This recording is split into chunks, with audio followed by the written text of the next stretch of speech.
অসমাপ্ত ভালোবাসা গল্প পার্ট ২৯। বেশি কথা না বলে গল্প শুরু করা যাক।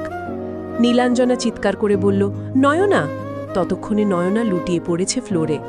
জাহানারা বেগম কিচেন থেকে দৌড়ে এসে নীলাঞ্জনাকে কিছু জিজ্ঞেস করার আগেই ফ্লোরের দিকে তাকিয়ে দ্রুত নয়নার কাছে এলেন। নয়নার মাথা কোলে তুলে নিয়ে তাকে ডাকতে লাগলেন। নয়না নিথর হয়ে পড়ে আছে। জাহানারা বেগম নিজের ফোন থেকে মাহবুব তালুকদারকে কল করলেন। মাহবুব তালুকদার বললেন, আমি আসছি। ফোন রেখে জাহানারা বেগম নীলাঞ্জনাকে বললেন, টেবিল থেকে পানি আনো। পানি নিয়ে নয়নার চোখে মুখে ছিটিয়ে দিতে লাগলেন। তবুও নয়নার চোখ খুলল না। মাহবুব তালুকদার এসেই নয়নাকে কোলে তুলে নিলেন। দ্রুত বেরিয়ে গেলেন হাসপাতালের উদ্দেশ্যে। হাসপাতালের করিডোরে পায়চারি করছেন মাহবুব তালুকদার, মিজান তালুকদার আর জাহানারা বেগম। ডাক্তার এসে বললেন, চিন্তার কোনো কারণ নেই, অতিরিক্ত টেনশনে ব্রেন চাপ নিতে পারেনি, খেয়াল রাখবেন এরকম পরিস্থিতি যেন আর সৃষ্টি না হয়। জিয়ানের হঠাৎ জ্বর এসেছে। জ্বরে কাল সারা রাত ঘুম হয়নি। বার কয়েক নয়নাকে কল করেছিল, কিন্তু নয়নাকে পাওয়া যায়নি। জিয়ান এখন বিছানায় হেলান দিয়ে বসে আছে। তার সামনে বসে আছে ইরা। ইরা হেসে বলে, ডাক্তার ইরা, মিস্টার পাইলট, অবশেষে আমি আপনার কাজে এলাম।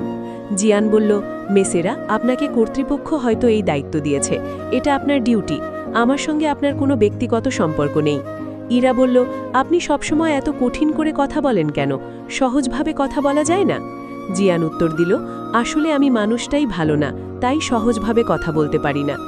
ইরা বলল, মেডিসিনগুলো ঠিকমতো খাবেন, আর হ্যাঁ, ৩ দিন পূর্ণ বিশ্রাম। এই ৩ দিনের মধ্যে কোনো ফ্লাইট অ্যাটেন্ড করতে পারবেন না। আমি বিকেলে আবার এসে একবার চেক আপ করে যাব। জিয়ান কিছুক্ষণ চুপ থেকে জিজ্ঞেস করল, আপনার বাবাকে খুঁজে পেয়েছেন? ইরা বলল, যে আমার মাকে সুখ দিতে পারেনি তাকে খুঁজে বের করে কি হবে? জিয়ান বলল, যে ছেলে যায় তাকে দাফন করে ফেলতে হয়, মনে করবেন সেই মানুষটা মরে গেছে। ধোঁকাবাজ মানুষকে মনে রেখে কষ্ট পাওয়া বোকামি। তারা শুধু যন্ত্রণা দিতে জানে আর নিজেদের মিষ্টি কথার ফাঁদে ফেলে ধোঁকা দিতে জানে। ইরা বলল, আগে ইচ্ছে করত জন্মদাতা পিতাকে একবার হলেও দেখব, তার চেহারা দেখার তীব্র ইচ্ছে জাগত। এখন মনে হয় ভুল করেও যেন ওই জঘন্য মানুষটার প্রতিচ্ছবি আমার দৃষ্টিতে না পড়ে। জিয়ান বলল, ধন্যবাদ মেসেরা, ডাক্তার ইরা। ইরা হেসে বলল, ওয়েলকাম মিস্টার পাইলট, তবে একটা তিতকুটে সত্য জানেন? জিয়ান বলল, জানান। ইরা বলল, কোনো মানুষের সঙ্গে অন্যায় করলে ভবিষ্যতে তার ফল ভোগ করতেই হয়। হয়তো যার সঙ্গে অন্যায় করেছ, ধোঁকা দিয়েছ, যন্ত্রণা দিয়েছ, সে হাসি মুখে সবটা মেনে নিল, কিন্তু তার প্রতিটি দীর্ঘশ্বাস, প্রতিটি আর্তনাদ তোমার জীবনের সুখটাকে জ্বালিয়ে ছাই করে দেবে। অন্যকে কষ্ট দিয়ে সাময়িক সুখ পাওয়া যায়, তবে মনে রেখো, কর্মফল ভোগ করতেই হয়। আমি জানি ওই মানুষটা কোনোদিন সুখী হবে না, কোনো দিন না। জিয়ান বলল, মানুষ এসব ভাবে না মেসিরা। এইটুকু সহজ কথা ভাবলে তারা কাউকে কষ্ট দিতে পারত না। বিশেষ করে যে মানুষটা তাকে ভালোবেসেছে, বিশ্বাস করেছে, ভরসা করেছে, তাকে কখনোই ধোঁকা দিতে পারত না। তবে অপরপক্ষের মানুষটা ঠিকই ভালো থাকে। এরকম দুমুখ মানুষ জীবন থেকে সরে গেলে ভালো থাকা সহজ হয়। ইরা বলল, অনেকদিন পর গল্প করার মতো মানুষ পেলাম, এখন উঠি, আরও পেশেন্ট আছে, বিকেলে কথা হবে। আচ্ছা, আপনার বাঙালি খাবার পছন্দ? জিয়ান বলল, হ্যাঁ, বাঙালি ছেলে আর বাঙালি খাবার পছন্দ হবে না? ইরা চলে যেতেই জিয়ান চোখ বন্ধ করল। বাংলাদেশে এখন দুপুর 1টা বাজে, এখনও নয়না কল করল না কেন? জিয়ান বালিশের পাশ থেকে ফোনটা হাতে নিয়ে দেখে ফোন সুইচড অফ। সাথে সাথে ফোন অন করে, অনেকগুলো মিসড কল উঠে এসেছে। জিয়ান সাথে সাথে কল ব্যাক করে। নয়নাকে অনলাইনে না পেয়ে নয়নার নম্বরে কল করল। নয়নার হাতে স্যালাইন চলছে, হাত নাড়াতে পারছে না, ফোন বেজেই চলেছে। নয়না জাহানারা বেগমের দিকে তাকিয়ে বলল, আম্মু, উনি হয়তো কল করেছেন, ফোনটা রিসিভ করে কানে ধরো। লজ্জা সংকোচ কাটিয়ে মুখ ফুটে বলল কথাটা। জাহানারা বেগম কল রিসিভ করে নয়নার কানের পাশে ফোন ধরলেন। নয়নার চোখ থেকে অশ্রু ঝরছে। জিয়ান নরম স্বরে বাকল, শুনয় না, ঠিক আছো তুমি? এই কথা বলছো না কেন? লাইনে আসো, দেখব তোমাকে। এই শুনছো আমার কথা? নয়না কথা বলতে চাইছে, কিন্তু তার কথাগুলো শব্দ হয়ে বের হচ্ছে না, দলা পাকিয়ে গলার কাছে এসে আটকে যাচ্ছে। জাহানারা বেগম ফোনটা তুলে কানের কাছে ধরলেন। জিয়ান বলতে থাকে, জান, প্লিজ কথা বলো, কি হয়েছে তোমার জান? রাগ করেছ? একবার ভিডিও কলে আসো, আমার হৃদয়ে বিতৃষ্ণা শুরু হয়েছে, কথা বলো না। এক নাগারে বলেই যাচ্ছে জিয়ান। জাহানারা বেগম চুপ করে ফোন কেটে দিলেন। এরপর নিজের বিকাশ থেকে নয়নাকে ডেটা প্যাক কিনে দিয়ে জিয়ানকে ভিডিও কল করলেন। ফোনটা নয়নার পাশে থাকা টেবিলের উপর রেখে কেবিন থেকে বেরিয়ে গেলেন। জাহানারা বেগমের চোখের কোণে আনন্দের অশ্রু। তিনি বুঝতে পেরেছেন জিয়ান তার মেয়েকে কতটা ভালোবাসে। পৃথিবীতে সবচেয়ে সুন্দর সাক্ষ্য হচ্ছে নিজের মেয়ের সুখের সাক্ষী হওয়া। নয়না জিয়ানের দিকে তাকিয়ে আছে, নয়না জিয়ানের দিকে তাকিয়ে আছে। দুজনেই চুপ, তবুও তাদের চোখে চোখে যেন কথা আদান প্রদান হচ্ছে। অনেকটা সময় চুপ থাকার পর জিয়ান বলল, কি হয়েছে তোমার? হাসপাতালে কেন তুমি? নয়না মৃদু হেসে বলল, আপনার শোক আমাকে হাসপাতালের বিছানায় নিয়ে এসেছে। ভেবে দেখেছেন আপনার সঙ্গে বিচ্ছেদ হলে আমার অস্তিত্ব বিলুপ্ত হয়ে যাবে হয়তো। জিয়ান বলল, চুপ, একদম চুপ, সোজা উত্তর দাও, বলো কি হয়েছে। নয়না বলল, জানি না কি হলো, হঠাৎ করে আপনার টেনশনে নিজেকে হারিয়ে ফেললাম। যখন চোখ খুললাম তখন হাসপাতালের বিছানায় আবিষ্কার করলাম নিজেকে। জিয়ান বলল, আর ইউ ক্রেজি? তুমি এত দুর্বল হলে চলবে? নয়না বলল, আমার কি দোষ? ঘুম থেকে উঠে আপনার এতগুলো মিসড কল দেখলাম, দ্রুত কল করলাম, দেখি আপনার নম্বর বন্ধ। এতবার চেষ্টা করলাম তবুও কল ঢুকল না। হঠাৎ আমার মনে হলো আমি আপনাকে হারিয়ে ফেলেছি। অসহ্য যন্ত্রণা হতে লাগলো হৃদয়ে। তারপর আমার চারপাশ অন্ধকার হয়ে গেল। এরপর আর কিচ্ছু মনে নেই। জিয়ান বলল, ঠিকমতো খাবার না খেলে তো এমন হবেই। আর এই উল্টোপাল্টা চিন্তাভাবনা আসে কোথা থেকে তোমার?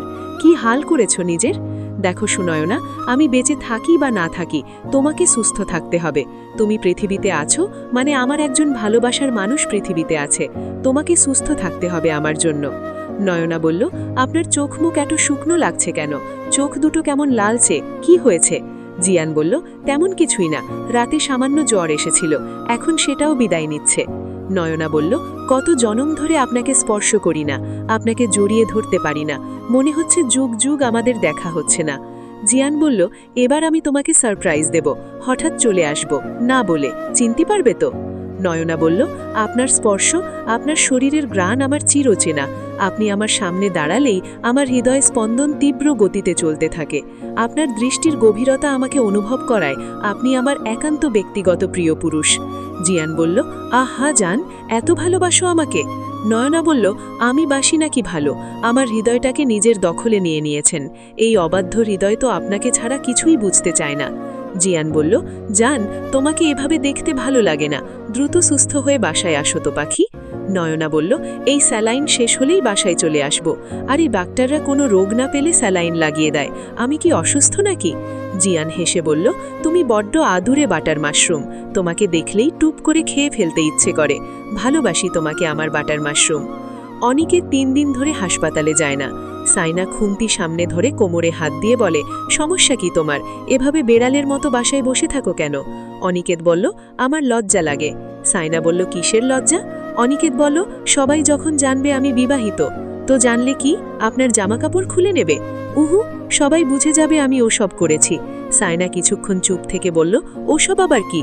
আরে বাবুটা, কচি খোকা আমার, আপনি তো মেয়ে, আপনার তো লজ্জা লাগবেই। তা দেখি আপনার শরীরের কোথায় কোথায় লেখা আছে ওসব করলে লজ্জা পেতে হবে? করার সময় তো লজ্জা টজ্জা পেতে দেখলাম না। অনিকেত বলল, এসব কি বলো, চুপ করো। সাইনা বলল, আহারে, বাবুটা লজ্জা পাচ্ছে। উঠে সোজা ফ্রেশ হয়ে হাসপাতালে না গেলে বাসার বারান্দায় বড় করে বিলবোর্ড টাঙাবো, সেখানে বড় করে লেখা থাকবে, ডাক্তার অনিকেত মাহমুদ রাত দিন বউয়ের সঙ্গে বাসর করে। অনিকেত বলল, এই না প্লিজ। সাইনা বলল, আপনি কি পুরুষ নাকি হাফ লেডিজ? পুরুষ মানুষের এসব শরম টরম থাকতে নেই, তাহলে জগতে আর বংশবিস্তার হতো না। উঠে দ্রুত হাসপাতালে যান, আর হ্যাঁ, যাওয়ার সময় মিষ্টি কিনে নিয়ে যাবেন। অনিকেত সাইনার দিকে আর চোখে তাকালো। সাইনা অনিকেতের দিকে ঝুঁকে বলল, কিস খাবেন? প্রতিদিন নয়নার মনে হয় জিয়ান হুট করে তার সামনে এসে দাঁড়াবে এক গুচ্ছ হলুদ গোলাপ নিয়ে, নয়নাকে জড়িয়ে ধরে বলবে, সারপ্রাইজ বিবিজান। নয়না ক্লাসেও বসে ভাবে সে বেরোবে আর গেটের সামনে দেখবে জিয়ান দাঁড়িয়ে আছে। এই সব ভেবে ভেবে নয়নার দিন কাটছে। এখন রাত 1:30 বাজে। বারান্দায় দাঁড়িয়ে হাতে একটা বই নিয়ে বইয়ের পৃষ্ঠা উল্টোপাল্টা করছে। বই শেলফে রাখতে যে খেয়াল করল বইয়ের নাম তোমার জন্য দাঁড়িয়েছিলাম। এরপর টেবিলের দিকে তাকিয়ে দেখে সেখানে পড়ে আছে হুমায়ুন আহমেদের অপেক্ষা বইটা। এই মুহূর্তে বই দুটির নাম যেন হৃদয় বিঁধল। বারান্দা থেকে দ্রুত পায়ে রুমে চলে এলো। ফোন হাতে নিয়ে দেখে এখনো জিয়ানের কোনো টেক্সট বা কল আসেনি। একবার শুধু বলেছিল আজ ব্যস্ত থাকবে। নয়না মনে মনে অভিমানের পাহাড় জমা করছে। এত কিসের ব্যস্ততা? ব্যস্ততা থাকলেই বউকে এভাবে ভুলে যাবে? হঠাৎ বারান্দায় কিছু একটা পড়ার আওয়াজ কানে এলো। বারান্দায় এখনো লাইট জ্বলছে। লাইটের আলোয় নয়না স্পষ্ট দেখতে পেল ফ্লোরে একটা কাগজ পড়ে আছে। মনে হচ্ছে কাগজের ভেতর পাথরের টুকরো বাঁধা। কাগজটা হাতে তুলে ভেতরের লেখাগুলো দেখে আনন্দে নেচে উঠল নয়না। রুমে এসে পাগলের মতো ঘুরতে লাগলো। কাবর্ড থেকে নীল রঙের শাড়ি বের করে বিছানার ওপর রেখে ওয়াশরুমে চলে গেল। ওয়াশরুমের মিররে নিজেকে দেখছে আর লজ্জায় মুখ ঢাকছে। আবার হাত সরিয়ে নিচ্ছে, আবার দু হাতে মুখ ঢাকছে। ফর্সা গাল দুটো রক্তিম বর্ণ ধারণ করেছে। লজ্জায় রাঙা মুখটা যেন ভরা জ্যোৎস্নার চাঁদ।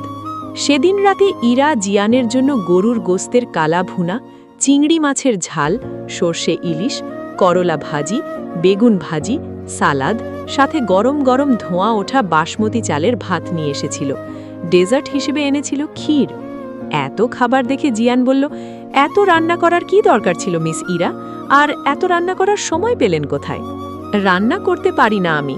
একটা ভালো মানের বাঙালি রেস্টুরেন্ট থেকে অর্ডার করেছি, খেয়ে দেখুন তো কেমন হয়েছে। জিয়ান বেশ অবাক হলো। ইরা মিথ্যে কেন বলছে? রান্না দেখেই বোঝা যাচ্ছে এসব বাসায় করা।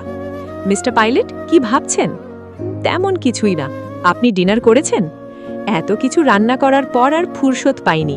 নিজের অজান্তেই সত্যিটা বলে জিভয় কামড় বসালো ইরা। জিয়ান মৃদু হেসে বলে, ডাক্তার সাহেবা, মিথ্যে বলার কারণ জানতে পারি? আসলে আপনার জন্য এত খাবার রান্না করিয়ে এনেছি, বিষয়টা কেমন উইয়ার্ড। বিবাহিত একটা ছেলের জন্য এতটা এফোর্ট দিচ্ছি, সে কি ভাববে? সে ভাববে তার তো বোন নেই, আপনি তার বোন। ইরার মুখটা চুপসে গেল জিয়ানের কথা শুনে। রুম জুড়ে পিন ড্রপ নীরবতা বিরাজ করছে এই মুহূর্তে। নীরবতা ভেদ করে ইরা বলল, আমার ভাই দরকার নেই। নিজের ক্রাশকে ভাইকে বানায়? জিয়ান হেসে বলে, পাইলট রেজা চৌধুরী বানায়। আমার বউ ভীষণ রাগী। এসব জানতে পারলে আমার আর রক্ষে থাকবে না, বুঝলেন মিস ইরা? বউকে বুঝি ভয় পান? ভয় না, ভালোবাসা। যাকে ভালোবাসি তার প্রতি শ্রদ্ধা। আপনি জানেন, সকালে সে আমার শোকে হাসপাতালে ভর্তি হয়েছে। আমার ব্যক্তিগত প্রিয় নারী আমাকে আমার চেয়ে বেশি ভালোবাসে। যে মানুষটা আমাকে এত ভালোবাসে তার ভালোবাসার সম্মান করা উচিত, তাই না? ইরা চুপসে গেল। পৃথিবীতে এমন ভালোবাসা আজকাল হয়? এই ভালোবাসা তো শুধু উপন্যাসের পাতায় সীমাবদ্ধ। বাস্তবে তার অস্তিত্ব খুঁজে পাওয়া যায়? কি ভাবছেন মিস ইরা? কিছু না, খাবারটা খেয়ে নিন।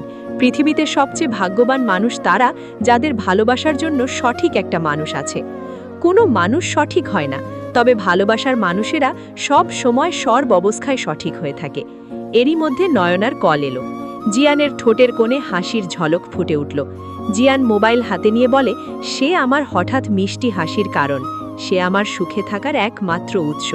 মোবাইল রিসিভ করতেই নয়নার হাস্যোজ্জ্বল মুখটা ভেসে উঠল স্ক্রিনে। জিয়ান অপলক দৃষ্টিতে তাকিয়ে রইল নয়নার দিকে। কি আছে এই চেহারায়? পৃথিবীতে এত মানুষের ভিড়েও এই চেহারা যেন তাকে অদৃশ্য বাঁধনে আটকে রেখেছে। এই মেয়েটা যেন হুট করে জীবনে এসে তার ধূসর জীবনকে রঙিন করে তুলেছে। এই যে মিস্টার প্লেন ড্রাইভার, এভাবে হাবার মতো তাকিয়ে আছেন কেন? ঠিকমতো মেডিসিন খেয়েছেন? সারাদিন কি কি খেয়েছেন হিসাব দিন তো। বউ নেই, আবার খাওয়া? বউ নেই মানে কি? জল জ্যান্ত বউ চোখের সামনে রেখে বলে বউ নেই? সাহস তো কম না মিস্টার ড্রাইভারের। আরে জান, বলতে চাইছি বউ কাছে নেই, কে সেবা করবে? বউ কাছে নেই কে বলল? চোখ বন্ধ করুন, তাহলেই দেখবেন সে আপনার খুব কাছে। উহো, চোখ বন্ধ করলে সমস্যা, তখন বউয়ের সাথে ইটিস পিটিস ভেসে ওঠে। আপনি ভালো হবেন না? কোনো সম্ভাবনা দেখছি না। নয়না বলল, এত খাবার আপনার সামনে? এখানে একজন বাঙালি বোন আছে, সে রান্না করে নিয়ে এসেছে। তো খাচ্ছেন না কেন? এক্ষুনি খাবো, আমি দেখব, দ্রুত করুন। জিয়ান হাত ধুয়ে খাওয়া শুরু করল।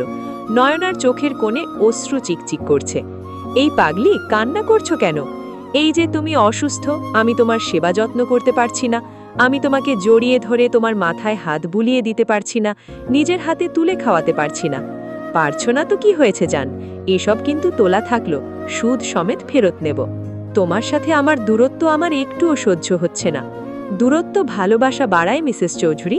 এই যে রোজ আমি অপেক্ষায় থাকি, কবে তোমার কাছে যাব, কবে তোমায় স্পর্শ করব, বিন্দু বিন্দু করে ভালোবাসা জমা হচ্ছে। খাওয়া শেষ করে কল দাও, প্রেম করব। আমার আজ খুব প্রেম প্রেম পাচ্ছে। জিয়ান কিছু বলতে চেয়েও থেমে গেল ইরাকে দেখে। মৃদু স্বরে বলল, ওয়েট সুইটহার্ট।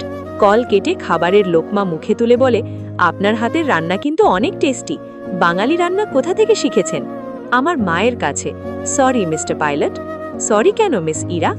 সব কথার উত্তর থাকে না। খাবার খেয়ে মেডিসিন খেয়ে নিন, রেস্ট করবেন। আশা করি সুস্থ আর ফিট হয়ে যাবেন দ্রুত। আসি তাহলে আজ। ইরা চলে যেতেই জিয়ান নয়নাকে কল করল।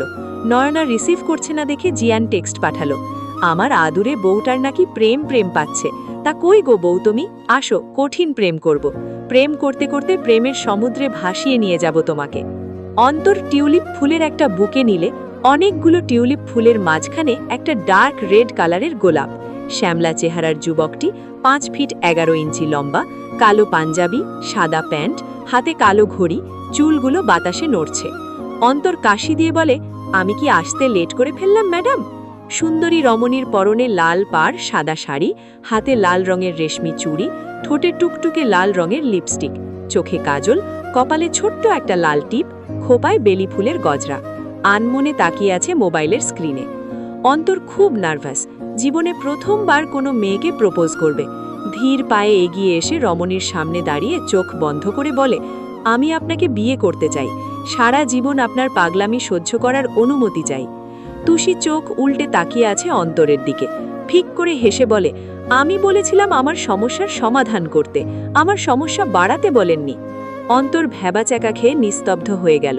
হাতের ফুলগুলো মনে সাহস বাড়িয়ে আবার এগিয়ে দিল।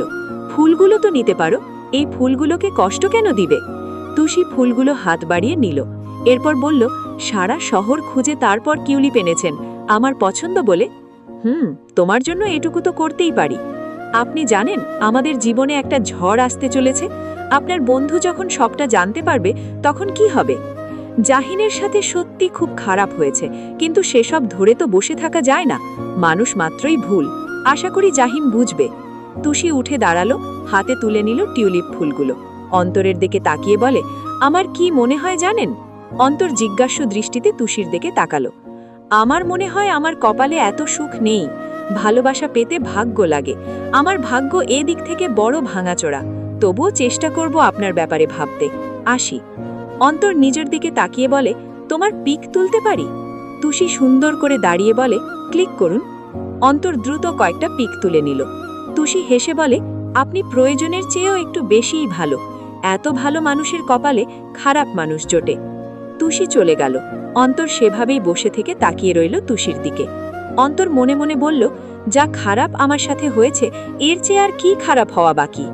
জাহিন বাংলাদেশে এসেছে, অথচ এখনও কেউ জানে না তার মনে কি চলছে তা অনুমান করা বড় কঠিন। জাহিন ব্লু কালার পাঞ্জাবি, সাদা প্যান্ট পরল, হাতে সিলভার কালারের ঘড়ি, চুলগুলো স্পাইক করা, শরীরে ব্র্যান্ডের দামি পারফিউম, অর্কিডের ঘ্রাণযুক্ত পারফিউম। এটা বিশেষ কোনো কাজ ছাড়া কখনো ব্যবহার করে না। গুনগুন করে গান গাইছে, বুকলের মালা শুকাবে রেখে দিব তার সুরঠি, দিন গিয়ে রাতে লুকাবে মুছো নাকো আমারই ছবি। আমি মিনতি করে গেলাম, তুমি চোখের আড়াল হও, কাছে কিবা দূরে রও, মনে রেখো আমিও ছিলাম। এই মন তোমাকে দিলাম, এই প্রেম তোমাকে দিলাম। পরবর্তী পার্টগুলা এই চ্যানেলে দেওয়া আছে, আর যারা এখনো আমার এই চ্যানেল সাবস্ক্রাইব করেন নাই তারা অবশ্যই সাবস্ক্রাইব করে দিবেন।